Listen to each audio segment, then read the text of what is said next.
I was like, I'm a failure. You guys aren't proud of me. I'm giving up a scholarship. Like, kids dream to be collegiate athletes. Like, why am I letting this go?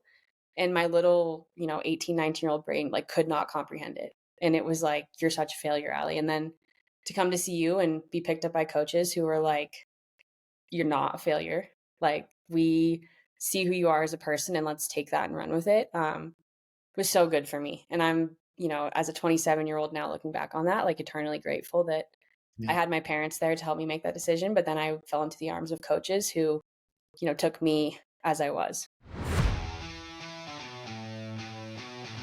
Hi, on this week's episode of the D3 Triathlon Podcast, we have professional off-road triathlete Allie O'Donnell. Allie is from Boulder, Colorado, and grew up swimming, playing soccer, and her career took a turn where she started running a little bit in high school, earned herself a scholarship for running, and then, within the short period of time realized that injuries were adding up and she needed to change course a little bit. She found triathlon, did really well with road triathlons all the way up to 70.3 World Championship, and then decided to just change everything up and race XTERRA, which is an off-road triathlon, and this is her first year as a pro. It's a great interview. Allie tells us a few stories of great perseverance. She's an amazing young lady, and it's well worth your listen. So please share it with your friends and give us a like. Thank you. All right, welcome to the D3 podcast, and today I have professional triathlete, XTERRA specialist, Allie O'Donnell. Allie, how are you? Hi, Mike. I'm good. How are you? Thanks for having me. You got your first professional race coming up. I do. Little under, I think this morning on our run, like we said, like 12 days, 11 days. 12 So, days, yeah. yeah, All I right. hop on a plane on Monday and fly to Athens, Greece. How cool is that for a first professional race? It's I don't know, lots of excitement, lots of nerves. I've traveled internationally before, but it's always been for like world championship races, and so for this to just kind of be like it's one of the World Cup stops for Xterra, so they have like a World Cup schedule. So it's the second stop for us, and to pick this one as my first race was something that was decided on only like 4 weeks ago, so it's still kind of like whoa, but I'm excited. It'll Yeah, be that's good. awesome. Yeah. So are there so many races you have to do to qualify for a prize purse, or how does that work? So it's kind of confusing, and honestly, I'm still trying to figure out how it works. Xterra kind of changed their whole system this year a little bit, but they have a World Cup schedule, so there's 7 stops on it. The first race was in March in Taiwan, and then it goes to Greece. Then we come back to America and go to Alabama, which will be nice, kind of home turf, more or less. Then it goes to Belgium, and then Canada, Quebec, and then the Czech Republic, and then the final stop is in Italy for the Yeah, World Championships. And awesome. from what I've picked up on, there's prize purses at every race. I think it's usually like the top 8 or 10 can get prize money. And then you have to submit your results to Xterra in order to qualify for World. So I don't think it's just like you race, you go. Sounds like they want race results and kind of like a two-way street. Like, if you want to be here, we need to know you want to be here, is what That's I've picked up awesome. on. Yeah, I like I'm that. sure I'll learn a lot more in the next few weeks once I actually dip my toes in the water. But Yeah, yeah. that's great. That's great. So I know you started out as a road triathlete, and I'm interested to hear about how you kind of transitioned to Xterra. But let's even back up further. So I know you Mhm. probably you live in Boulder. You grew up swimming. Yeah. Played some soccer for a bit too. Is that right? Yeah. So soccer was honestly my entire athletic life until about my junior year of high school. So I started playing when oh gosh, I think I was in elementary school. My dad and a good family friend of ours coached like a little rec league for us. And it was, I mean, I'm sure I don't really remember it very well, but I'm sure we were, like they say, a bunch of little like bumblebees swarming around the soccer ball, like didn't know what you're doing. So I played from elementary school through high school, and I swam as well. And then I kind of got to a point in high school where I was like, you know, I would love to be a college athlete, and I'm not really good enough at soccer to do this in college. And I grew up, my parents are both incredible athletes. Thank you, mom and dad, for the good genes. And they, immersed my sister and I into a lot of sports when we were little, but they were both triathletes back in the day. So I grew up around the sport. But even prior to that, my mom has always been a really good runner. My dad was back in the day too before his knees got the best of him. But we would do races together all the time. Me and my mom, like turkey trots, boulder, all sorts of stuff. And I knew I was good at running, but I never really like raced. So end of high school soccer career, my junior year, I was like, I don't really know if I still like this. And it was like, I should just try out for the high school cross country team. And I did. And I ended up finishing second in our time trial and making the varsity team with like really no training under my belt. I don't think. I think I just like had the soccer running in me and joined the cross country team and just kind of evolved after that. But yeah, soccer prior to that was really all I knew. That's awesome. So my running career was pretty short and sweet in high And Boulder school, High's always had and a then for a little bit good in college. But Boulder High's yeah, always had a good women's program, right? So it's not like you're beating a bunch of kids who can't run. hmm Like you beat probably some pretty talented kids. yeah, and it was a lot of girls who had spent their entire high school careers up to that point running. The one girl that finished ahead of me, she went on to run at Cornell. She finished, I think, like top, I can't remember exactly, but like top 5 at state our junior year. Incredible runner, and so it was a shock to me that I could run like that.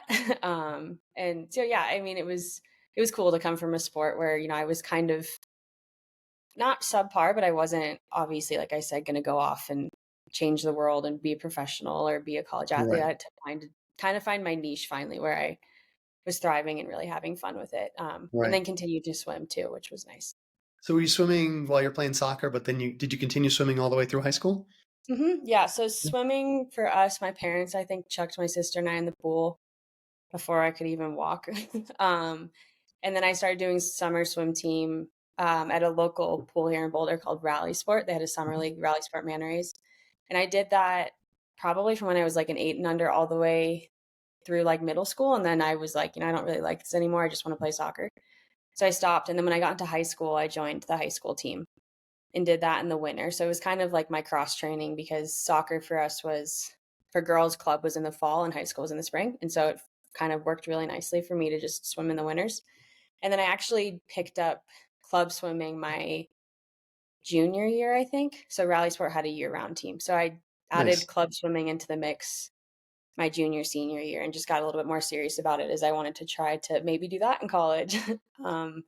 And, make the state team, things like that. So, Right. So your 2 years of running in high school transforms into your freshman year going to CSU Pueblo to run, right? it did, yeah. Which is And still that's kind of wild to me. I mean, crazy. you just don't pick up running and Yeah. you're good at it. Yeah. So and it was less than 2 years actually. Kind of a weird transition into it. So I ran cross country my junior year in the fall. I played soccer actually that spring, my junior year spring. I wasn't quite ready to let it go yet. I think part of it was my sister was a freshman that year. And so hmm we got the opportunity for like the first time since we were teeny tiny little kids to get to play soccer together. And then ran cross country again in the fall and was like, I can be done with soccer. I don't need to do this anymore. And so I ran track my senior year for about 3 weeks before I severely had a stress fracture in one of my femurs that just like knocked me out for, I think it was like a 12-week in total recovery from that. But yeah, I got picked up by a college team. I signed the fall of my senior year. So they really only had one season of cross country results to look at. And it was a coach who just happened to be at state my senior year and, caught eyes with me and we chatted and, the rest was history. So That's cool. That's cool. And then you ended up, hurt a little bit in college and then ended up coming to CU. And that's yeah. kind of when things really started to change. When you left running at CSU Pueblo, did you think you were going to run at CU or did you think that was a Mm-mm. little bit above, what you could possibly do and decided to join the triathlon team? Yeah. So when I left Pueblo, it was on, at least in my little, 18-year-old head, pretty like traumatic terms, for lack of a better term, I guess. I went into my freshman year there recovering from a stress fracture that I had, like I previously mentioned, my senior year of high school. Um, Suffered another stress fracture winter break of my freshman year. And then again, the summer before I was supposed to go back for my sophomore year, I had a stress reaction in my other femur. And it got to the point where, I remember talking to my parents. I was like, running's not fun anymore. This feels like a job every day. I'm miserable. And unfortunately, like a lot of female college runners, I kind of fell into the trap of some, disordered eating, body image issues, the things you hear about, and you think like, I'll never be susceptible to that. But unfortunately, I was. And it was a conversation I had with my parents and my doctor at the time. And he was like, do you want to still be running when you're 50 or 60 years old, or do you want to be done when you're 30? And, he was like, you kind of have to decide. But if you keep running at this level, like your body's telling you it can't do it. And like I said, there were other things going on, diet issues, stuff like that. But the root of it was that, I couldn't handle the 60 to 70 mile weeks that were being asked of me. So I made the decision, I think 3 weeks before I was supposed to go back for my sophomore year. I went on a walk with my dad down our road, called my college coach and was like, I'm not going to come back. And at that point, my parents and I, it was more just like, where am I going to be able to get into school in 3 weeks? And obviously Boulder was home. And so, I applied to CU, which is funny because in high school, I was like, I'll never go there. Like, I look at that school every day. I'm not going to apply. I don't want to tour. Like, I'm never going to land there. And then, a year and a half later, there I was. But yeah, when I transferred, I mean, I remember in like my first conversation with Brad and Dave, the coaches at CU for the triathlon team, I was like, I hate running. And they were like, oh, well, why? And I told them that I was coming, from a collegiate running program that I hadn't really clicked with and had kind of left a sour taste in my mouth for the sport. And I was just kind of looking for a new home. So the reason I kind of found the team was I had friends from high school who were doing it. And they were like, Ali, you swim, you run, you have all the tools. My parents raced, so I grew up around the sport, so it wasn't unfamiliar to me. And they were like, just try it. Like, it's so much fun. It's a club sport. You can take it as seriously as you want, or you can like not take it seriously at all. And so it just kind of felt natural. And having grown up as a competitive athlete, I needed some kind of home, I think, to land in when I got to a big school. And transferring is hard. You come in and you don't know anybody. I was kind of like a year behind in school. So I was, a sophomore taking classes with freshmen.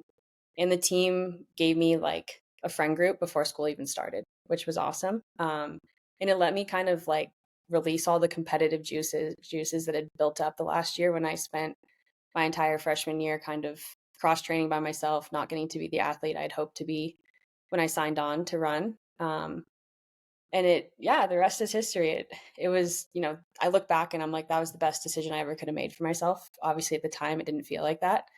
I think I felt like I was quitting, which was hard. And I remember telling my dad that as I, I remember this conversation, I'm walking down our road with him and he's like, just call, your coach and tell him everything you're telling me right now. And I was like, Dad, I'm a failure. I'm quitting at a sport. Like, and when I had quit soccer for running, it was like a positive thing. It felt like this felt very negative. And I was like, I'm a failure. You guys aren't proud of me. I'm giving up a scholarship. Like, kids dream to be collegiate athletes. Like, why am I letting this go? And my little, 18, 19-year-old brain like could not comprehend it. And it was like, you're such a failure, Ali. And then to come to CU and be picked up by coaches who were like, you're not a failure. Like, we see who you are as a person and let's take that and run with it. Was so good for me. And I'm, as a 27-year-old now looking back on that, like eternally grateful that I had my parents there to help me make that decision. But then I fell into the arms of coaches who, took me as I was. So. Yeah, that's awesome. I think that, that is a big part of it, right? Just the coaches being there, like you said, provide that safety net. And they're probably telling you, Allie, we're not going to run 60 miles a week. We're probably going to run 20 to 25, maybe 30. And that's a tough situation. I walked on in college to run cross country and I had never run, but they needed a seventh runner. So I walked on Division II program, not super fast, times, but first weeks were running 50, 60 miles and my knees are killing me. Like my knees are just destroyed. And I'm just this big muscular quad guy who does triathlons, solid biker, decent runner, but just always breaking down because of the stupid, the mileage. And I totally get it. Once I cut the mileage back to like 30 miles a week, like life changed. I got so much faster because 100%. And I think for me too, I was like still such a novice runner. Obviously I played soccer and I was an active kid growing up, but to go from, running up and down a soccer field to being like, hey, go run 50, 60 miles a week, which is it is not every college program is the same, but more or less, like, unfortunately, unless you find some amazing cross training plan, that's what you have to do to be able to compete with the best of the best. And my poor little body was like,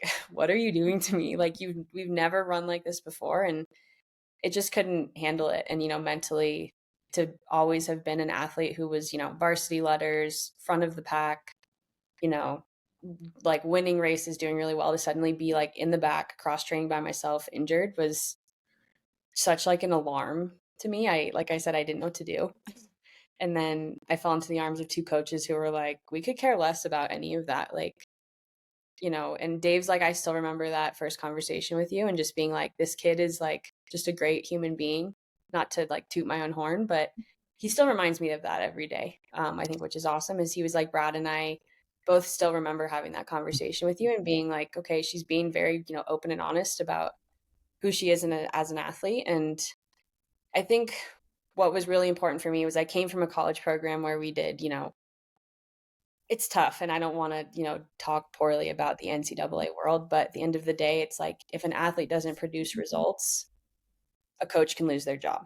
And so every program's different, but I think there's this like expectation and this pressure put on these athletes to like constantly be producing really good results versus falling into a club program where like, yeah, winning national titles is great, but like that's it. Like there's not really any money behind it. And the coaches are there like out of the good of their heart because they love doing it. And Brad and Dave reminded me multiple times throughout my career, like, hey, Allie, you are a person first, and then you're a student, and then you're an athlete.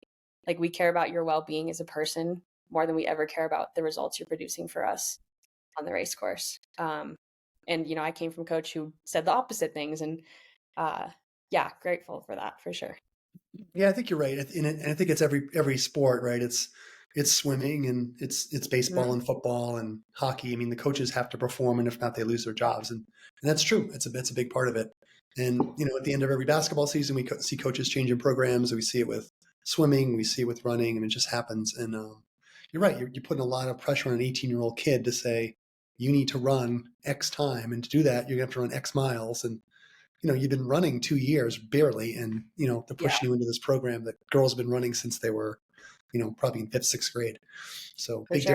big difference. And I too was not, it's a funny thing. Like if anybody that knows me, it's not like I'm a big person, but I'm not built like a little runner. I don't weigh 120 pounds. I'm not like this little stick figure. Having grown up as a swimmer, I definitely was a little bit more of a built upper body kind of girl. And to then come into a college program where these girls are like teeny tiny, it's hard. And again, I think that's when you see those body image issues come through. Yeah, when ITU started becoming popular, and I grew up lifting weights and all that stuff, and I've always thought it's important. I was probably one of the first triathlon coaches to say, look, you need to lift weights. And this was back in like 94, 95. And then when I started my business in 2001, it was a big part of the program. And people are like, oh, I'm going to bulk up, I'm going to do this. I'm like, do you know how hard it is to put on 4 pounds of muscle? It is incredibly hard. And then you started seeing Spierig, right? Nicola Spierig. You see her running, and she's got massive biceps, and she's got these quads, and she's got these calves. And I'm like, those are the women winning the races now. It's not the skinny little girls anymore that are 110 pounds. It's these women that are 130, 135 pounds that are just so powerful. Can probably out squat you, out deadlift you, everything. I mean, just amazing, really strong women. So I'm glad the perception has changed, right? So I think that the eating disorder thing, it's always going to be around because there's always going to be coaches that think the skinnier, the better, the faster, blah, blah, blah. But long-term running, that's not going to happen for those people, unfortunately, right? They're going to have all kinds of long-term health issues, which is terrible, right? It's terrible that we put. Sure. And I mean, my poor body, like, I was the opposite. My weight like fluctuated so much. And that was, for me with my eating issues was like just constant up and down. And my body was like, Allie, what are you doing? And I definitely paid the price for a few years afterwards. I had hormone levels were all out of whack. And, it's unfortunate. You look, and again, it's a two-way street. You have coaches putting things on you, but it's tough for an 18-year-old to be mentally tough enough to be like, no, because we don't know. You don't know. We're going from being in an environment, hopefully, for me, luckily with parents who didn't ever shelter me and my sister, but were always there for us and helped us make sure that we were making the right decisions. And they were a voice for us when we couldn't find our own. And for me then to go into a place where I have to 100% be my own voice, and say no to habits that are being pushed on me was like so hard. And it created bad habits that, I paid the price for. And luckily, that's all in the past. But yeah, you hate to see it. And I'm glad that the times have changed and it doesn't seem to be it's still prevalent for sure. Right. If there's any positive that came out of it, just from listening to you, and I know you have a physiology degree now too, from CU, I think that you're the voice now, right? You can say to these younger girls, like, you don't have to do this. You don't have to ever go through it again. Or if you see yourself slipping, the signs, right? Or you see friends and you can say, look, I've been through this and I went through A, B, C, D, E, F, G. Like, this is how you get yourself out of it. And it's up to you, right? You got to be your own voice, just like you said. So, I mean, that's an amazing story. And it's, it's really more prevalent than we think. That's really the issue. And, I look around at my daughter's 16, she's playing, high school lacrosse, and same thing. I look at what her and her friends eat and I'm like, man, that is not going to work in college. Like, you need to learn how to eat right. And we're always talking about it, and they're sick of it. My kids are sick of it, but at some point they're going to go, it's important, right? So, yeah. And I've had to learn that too, even just more so in the last, 8 months since I decided to become a pro. Right. But yeah. So let's, so you get to CU, you got a little swim background. You're not in love with running anymore. Tell me about the bike. How did that all, because that must have been a new shock to the system, right? It was. And it's funny because I was looking back on old race results just prior to us having this conversation a few days ago. And my first race was fall of it was 2016, Oktoberfest. So a little sprint out in Longmont. And I think I probably came in, I don't really remember, with a little bit of a big ego of like, I'm an ex-college athlete. I was a swimmer. I was a runner. And I was still coming back from injury. So I didn't have a lot of running in me. But I think I had this thought in my head of like, oh, I ran in college for a year. Like, I'm bomb proof. Like, I'm going to go crush this race today. And oh my gosh, Mike, it was the exact opposite. And I was looking at the results the other day and I swam, it's a sprint. I swam like a 12:53, which for a swimmer like me is like the most degrading time in the world. You could do that breaststroke in high school, I'm sure. Oh my gosh, yeah. I was on the bike for 55 minutes. Yeah. 12-mile ride, right? 12 and a half miles. Yeah. So I did the math the other day because I was just like kind of laughing at myself, which I shouldn't laugh because we all start somewhere. But I think it's good I can look back on it now and laugh. In the moment, I definitely wasn't laughing. But I did the math, and that's like 13.9 mile an hour average. And I was like, Allie, you ride your mountain bike faster than that now. But yeah, I was on the bike for 55 minutes. My mom got so worried that something had happened to me that she asked the ambulance and the medics if they'd picked anybody up off the course. Because she was like, where is she? Like, this bike is 12 miles long. Like, she should be long done by now. And I had some like heat stroke issues in high school. And so I think she was just like wigging out. And she's like, where's my daughter? She's probably like dead on the side of the road out there. And then I ran like a 24, which for a kid that signed to run in college and who ran a sub 19 5K. Slower than your warm up pace. Oh yeah, it was terrible. And I got home that day and I was in my little college apartment and I called my mom, and luckily my parents, like I said, were triathletes, so they get it. And I was in tears and I was like, Mom, I'm never doing that again. I was like, I'm done. I'm never doing another triathlon. That was like the worst experience of my life. And she was like, take a deep breath, do another one, see how it goes. And I was like, no, because it's going to suck just as much. Like, that was not fun. And I wish I had given myself more grace. But again, I was coming in as a kid who always thrived in sports. And suddenly I'm like, I went from being like the top of the little triangle to the bottom. And I'm like looking at these girls who I think before I had sized up in practice and been like, they're fine, I'll like beat them. And I was like, I don't think I was dead last, but I was pretty freaking close. So yeah, it's funny to look back on that. But like I said, in the moment, I was not laughing. Did you do another race that fall? Did you go to Vegas and do that race, or did you have to wait till the spring? No, I did another one. I did Vegas, Pumpkin Man. So I went out to Vegas for Pumpkin Man, and that big long uphill on the bike. Gosh, yeah. Which, like you said, going back to biking. So the swimming and the running, started to come back around. The biking, I had to learn is not something you get good at overnight. Right. And I'm, 8 years into my triathlon career, and like I'm still not the strongest biker on the course by any means. Like, it just takes time to build those muscles and that muscle memory. And I think if I recall, that race went pretty well. I think compared to the first one at least. So compared to Oktoberfest, I think I was like ecstatic afterwards. And I was like, that was so much fun. Like, I don't think I produced any results that are like beautiful and frame worthy to like hang up and, super applaud. But I think for me, I was like, okay, this is fun. I want to keep doing it. So yeah. Cool. And then where did you, so that was, so how many years did you race? 3 years at CU? 3.5. Three and a Yeah. half. Okay. Well, yeah, because so COVID. So I took a 5th year, which unfortunately meant that my senior year was 2020 during COVID. Okay. So we did not get nationals my senior year, which is such a bummer because I think it would have been a team that was capable of producing another national title. Yeah. Yeah. But yeah. But yeah, okay. And then, but you did race on the 2017 team, right? That won the nationals. Okay. I did. And so that was my first year on the team too. And I remember, I think coming in again, it was everybody's like, club sport, make it as serious as you want. And I was like, this is like all or nothing. Like, Yep. I'm going to give it 110%. And, you coached the triathlon team at CU. You take some athletes to nationals based on speed spots and others based on just their dedication to the team. I was definitely not a speed spot that year. I was pretty far down the list in terms of, speed with the girls, but I made the spot just out of dedication for the nationals team. So I got to go to nationals my first year, which was probably my favorite nationals of all the 3 that I went to.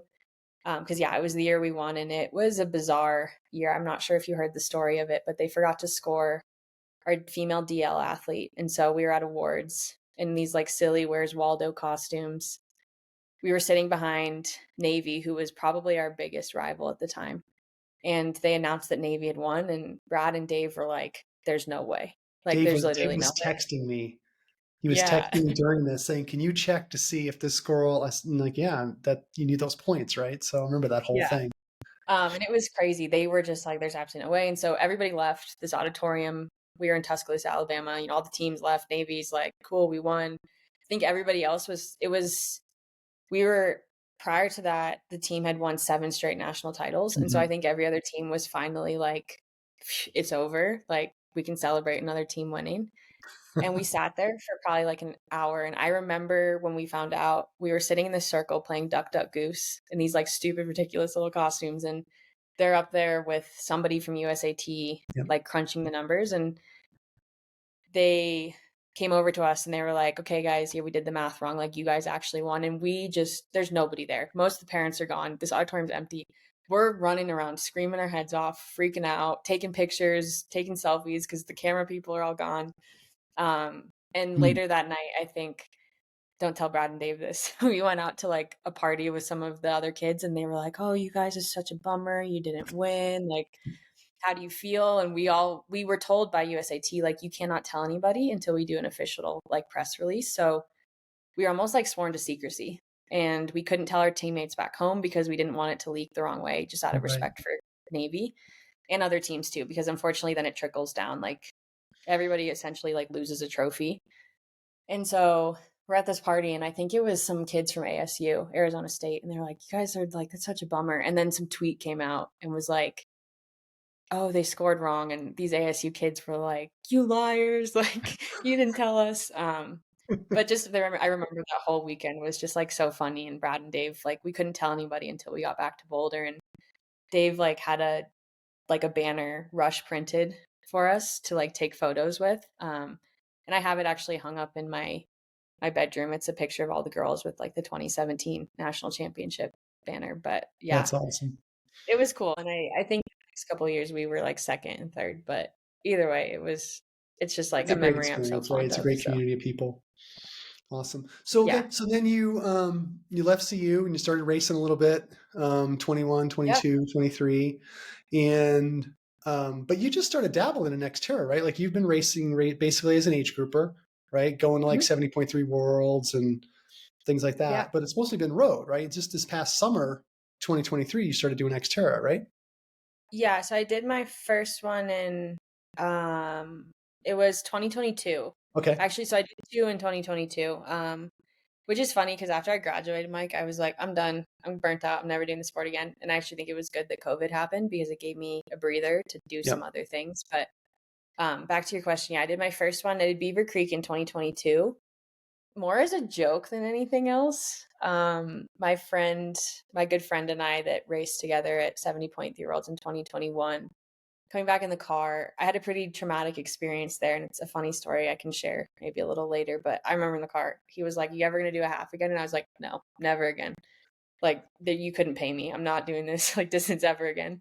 And he was like, "What if we did an Xterra?" And I was like, I'd heard of it. And I was like, "Oh, well," I had a mountain bike, but I had just started riding mountain bikes. So I was like, I don't know, maybe. And then 2022 rolled around and we kind of shared schedules. And he was like, "I'm doing it." And I was like, "Uh-oh, I guess I have to do it now." And so we both did it. I qualified for Worlds that year as an age grouper.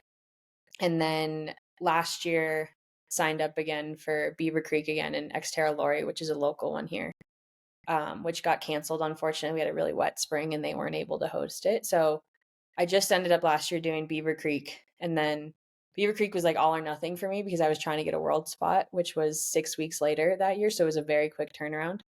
Um, so just like gassed it at that race, which ended up being the race that earned me my pro card, which I didn't realize until like 3 months later.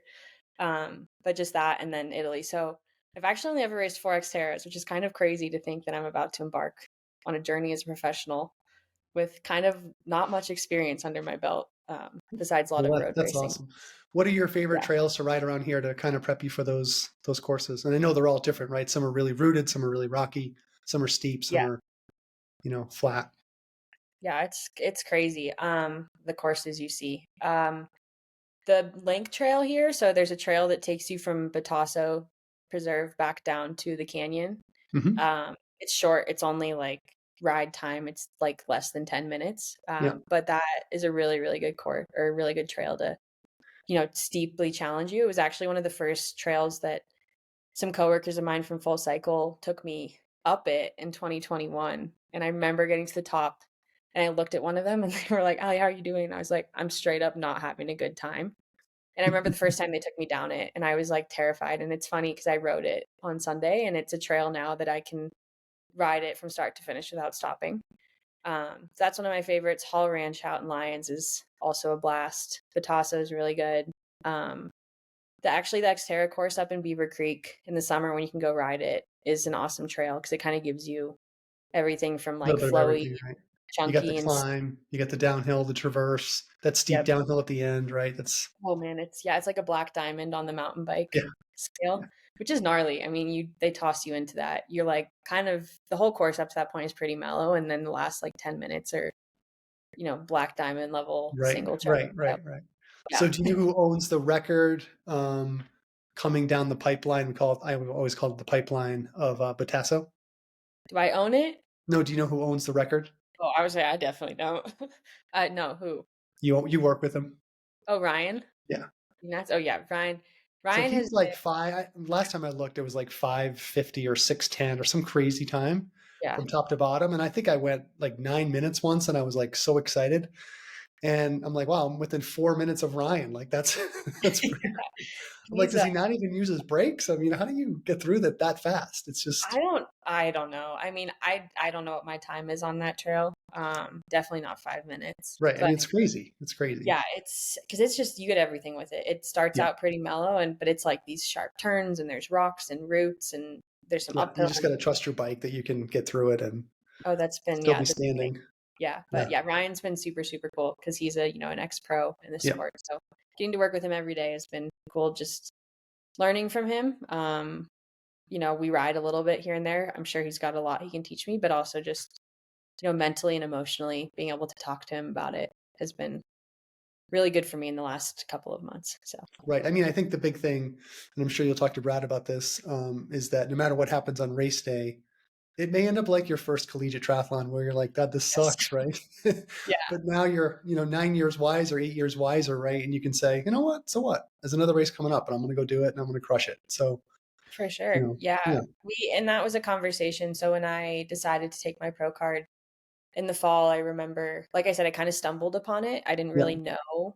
It was a conversation I had in Italy with my good friend that I was there with, the same one who I made the joke with about doing an Xterra. And it was the night before our race, and we were sitting in the kitchen just kind of talking about, goals and aspirations and 1 year plan, 5-year plans. And I kind of was like, I know I'm really good at this sport, not to toot my own horn. And I was like, and it's fun to win. It's fun to be on the podium. But I was like, how much further could I go? And he's like, you just have to commit to it. And he was like, just try to go get your pro card. And so this ended up being like a 2-hour conversation of just, talking to each other about the goals and stuff. And I came home and I was building out my race schedule for this year in hopes of trying to land myself at a race where I could earn my on-road license, because if with an on-road license, you can race professionally on and off-road.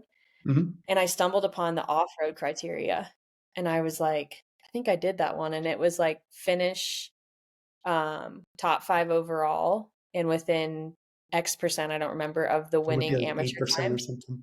Yeah, 8% of the winning amateur time at the USA Championships, which happened to be Beaver Creek. And I finished 5th by, I have a picture of it, Mike, like the hair on my chinny chin chin. I outleaned this girl at the line. And I remember I cooked my last mile, was probably like a 5:45 mile, like ripping down the ski slope of Beaver Creek trying to catch this girl, because I had no idea where I was. And I just had a goal going in. Like, I want to be top 5. I didn't know about the pro Mm-hmm. card Mm-hmm. criteria. And I was like, I don't know where I am, but like, I'm going to catch her. And I outleaned her at the line, largely because my mom yelled at me. She was like, take the inside line. And I took this inside tangent on the last turn and like outleaned this girl and then finished within 8% of the time. So when I figured it out, I remember calling Brad and I was like, so I did this thing. And he was like, so you're going to do it. And my point is, with all of this, we've had a lot of conversations over the last 6 to 8 months as I made this decision. And a big one we had, he was like, you've always been the pointy end of the triangle, at least for the last like 4 years, not so much for the beginning of my career. And he was like, it's going to feel like the beginning of your career all over again. You're not going to be at the top. You're a very little fish in a really big pond. And I think especially because it's off-road racing, like on-road racing is a beast in of itself. And I'm sure I'd also be the bottom of the totem pole, but you factor in like mountain bike and handling skills, trail running, swimming is swimming. And luckily Xterra athletes are not the best swimmers. So I have a leg up there, but the rest of the race is like, it's crazy. It's very different from anything I've ever done. So Yeah, yeah. it's fun. That's fun. So last time I did Xterra, Beaver Creek was 2013, and I think Conrad Stoltz won, and he was amazing.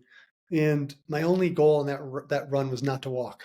And that's a hard run, right? It starts out really steep, Very hard. and then just goes up for like 3.5 miles, and it comes down for like 1.5 miles. And you're just ripping it coming down, just like you said. But the Yeah. way up, you're just like, oh my God, like your legs are on fire. You're at 8,000 Yeah. feet, the whole thing. And so I finished. I didn't walk. I felt really good about it. I forget where I got my age group, but it was good. And he got up to get his award, and he's doing his little speech, and he's like, I only walked 3 times on the run. And I was like, well, here's the world champion who walked 3 times on this course. And for him to walk and for me to not walk, I was like, that's a pretty good day. Like, he walked a little bit, so that's great. But I that's a walked. really tough run. I mean, that is one of the toughest runs It's I've ever done in an Xterra. But the yeah, old it's the tough. old Colorado race used to be Xterra Keystone, and used to go up to the top of the mountain, and that was the old Norba National Championship. So it was actually the off-road national championship, and they made an Xterra course, and that was just brutal coming down that thing. It was just like 5-foot drops and the whole thing. I mean, it's really like a real mountain bike race, which was like way out of my skill level. So, what are you Yeah. looking forward to The this year? course I mean, initially. what's that? Oh no, nothing that important. Continue. Yeah. So what are you looking forward to this year the most? Just gain some experience, travel a bit, Yeah, race? kind of all of it. So when I remember Brad and I had a phone call back in, I think it was like October, when I called him and was like, hey, so, I think I want to do this thing, take my pro card. And he's always been very good at like, if you have a goal, like it's my goal too, like let's figure it out. And so for the big question he asked me, and I'm very grateful he asked me this, he was like, why do you want to do it? And Yep. I was kind of like, what do you mean? And he was like, well, why do you want to do it? Because it can't just be like, oh, because I get to go be a pro athlete. Because when you have hard days training and you wake up and you're like, I don't want to do this, if you don't have a solid why, you're not going to get out of bed. And if Yep. that why is strictly because you want the little title on your USAT card that says pro, like, let's come back and talk about this another time. And so I think it was good. He challenged me in that conversation, and it helped me kind of, like you asked, make a list of the things I'm most excited about and let those be my whys. obviously the travel is really cool. I'm going to get the opportunity to go to places of the world that I might never get to go to otherwise. Mm-hmm. And I think I'm most excited and obviously intimidated, but excited about the challenge of all of it. Challenge leads to growth. And I think I was kind of getting to the point in my triathlon career as an age grouper where I was not really challenging myself anymore. It was fun to, win races and be at the top of the podium and be out there, at the front on a run course and have somebody be like, oh, you have a 5-minute lead. Like you could jog and still win this race. Mm-hmm. But it doesn't make you a better athlete. Challenging yourself does. So it makes you a better person too. And aside from just the athlete part, this is, a big leap of faith. And it's very scary and intimidating. These girls I'm going to race against are, top notch athletes. Like they're people that I watched the last 2 years in Italy and was just like, you like look up to them and you're like, oh my gosh, they like walk on water. And, now I get to go be on the start line with them and race against them and maybe lose to them, but also learn from them. So I'm really looking forward to the challenge of it. And growing again, more as an athlete, I think, but also as an individual. I have never really been a person to take like giant leaps of faith like this. I'm very like decisive. So if I'm going to make a big decision, I spend a lot of time thinking about it before I decide. And this was kind of, while I did spend some time thinking about it, and it's kind of always been a thought in the back of my mind, like, oh, what would it be like to race this sport professionally? This still felt like a leap of faith. And it has kind of been an experience of like, you can't wait for the confidence. And I had a good friend that, continues to remind me that. He's like, if you wait until you're confident, you might be dead by the time you make that decision. You'll Like never do anything. sometimes the confidence 100% just like never comes. Yep. And something he's also told me too, he was like, Allie, the train doesn't stop twice, and this train, might not stop twice for you. And, take that opportunity to go be a professional athlete and just, I think, enjoy the experience. Like it's exciting. I don't know. Like I'm still trying to wrap my head around it and I don't really know what it's going to be like because I actually haven't really done it yet. There's been a lot of build up and talk and I've seen it being done, but I haven't actually, ever sat in like a pro meeting and had pro headshots done and, got to hang out with the big dogs and stuff like that. So it's just a very new experience for me that I'm, very excited about. Oh, it'll be fun. You'll do great. You'll do great. You're well prepared. You got, you're good mentally. Like you said, you've been in the sport your whole life. I mean, you've got so much on your side. And, I think number one, just go have fun. I mean, if you're ahead of the swim by 5 minutes or down by 5 minutes, it doesn't matter, right? Chances are you're going to be up front and people are going to go by you on the bike. And then, it's up to you to, get them back on the run. I mean, that's it. You just got to play your strengths and, you just got to keep working on the bike until it becomes comfortable enough that you can, get over some of those tougher obstacles. But you're going to do great. So I'm excited to watch it and see how you do. Yeah. It's, it'll be good. A lot of mental toughness that's been prepared into this. And I remember I given when I was coaching CU, I remember giving them a set one time, and I think I gave them 6 100s on 110, and they're like, "We can't make that. We can't make that." And I said, "Well, you grow by failure. If you make 2 of them, that's great. Maybe we make 3 of them next week. Maybe we make 4 the week after." And, they really enjoyed those kind of things. And no matter what the send off was for what lane, right? They all enjoyed that fact of, I'm going to get 6 this week, or I'm going to get 5 or whatever it is. But that's, that's a big part of it. Speaking of that, give me one of your experiences racing that was super challenging or something you had to like mentally really dig deep for to get through or finish or something like that. So 70.3 Worlds in 2021. I think you were there. It was in St. George, Utah. Yeah. The massive rainstorm. The story. The rainstorm, the weather was crazy. That race got kind of weird. So they originally had it separated 2 days. Like women were going to race one day, then men the next, and they combined us all together. And the weather was like super funky the whole week leading in. The day before was like blisteringly hot, like to the point where like people's tires were blowing in transition. And then this storm rolled in the night before, and it was like torrential downpour. They pulled girls out of the water, the wave behind me. It was pouring rain at the start of the bike for me. The sun, like it cleared up as I was climbing up Snow Canyon. And then you're like, great, I'm done with this like stupid bike course. And I get to cruise into town, and it started pouring rain again. Windy. You're holding on for dear life coming down that thing, right? You're like ripping at like 40 miles an hour. You're spinning out. And then you get on the run, and of course the sun comes out and it's blazing hot. But what happened to me the night before that race, I went to bed at like, I don't know, 9:30. I woke up like 2 hours later and spent my entire night on the bathroom floor throwing up. Oh, oh, Don't know if it was food poisoning or like a 24-hour stomach bug. Um, Hardly slept that night. And I I woke up in the morning and I remember texting Brad and I was like, I don't know what's wrong with me. Like, I can't eat. I've been throwing up all night.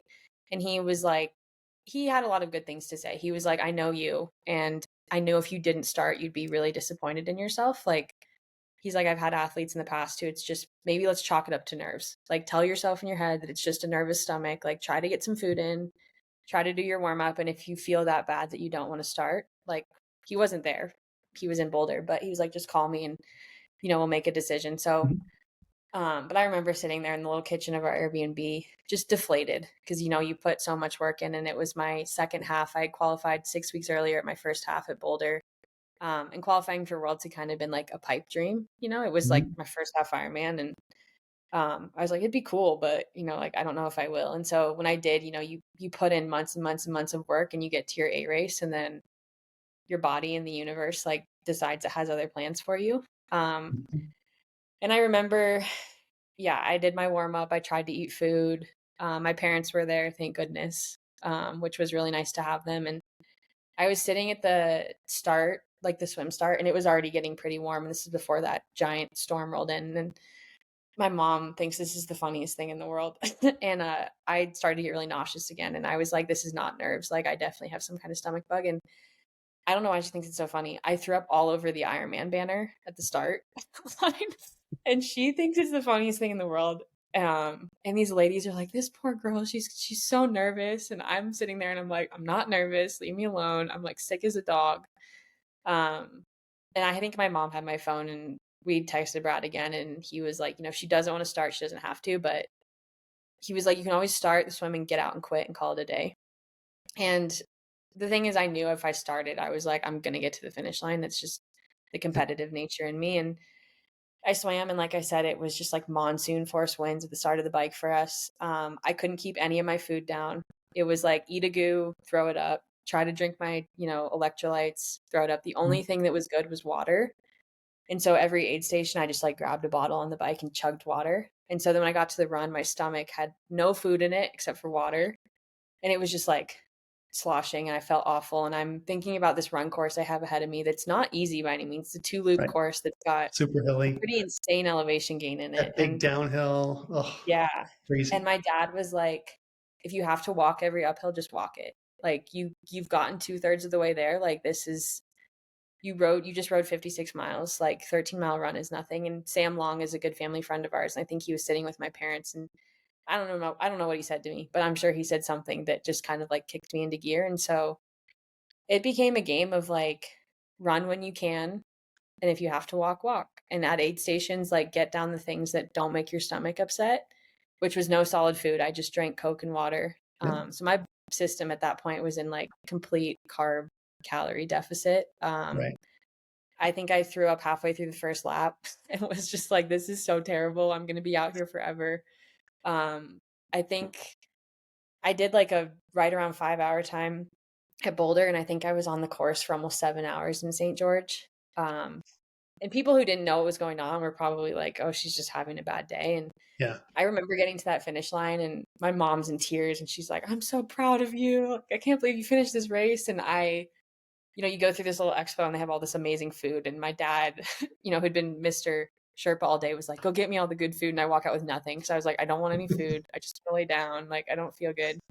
But anyway, I look back on that race and it's of all the accomplishments I've had as an athlete, that definitely on paper was not beautiful by any means, but it's probably the one I'm the most proud of because, I literally from start to finish just kind of had to put my head down and just gut it out. Cause like I said, I'd built up all year for it and it sucked to get there on race day and not get to produce the results I knew I was capable of. But when it gets hard now and I'm in these like tough races and tough workouts, I'm like, Allie, you finished a half Ironman with a stomach flu.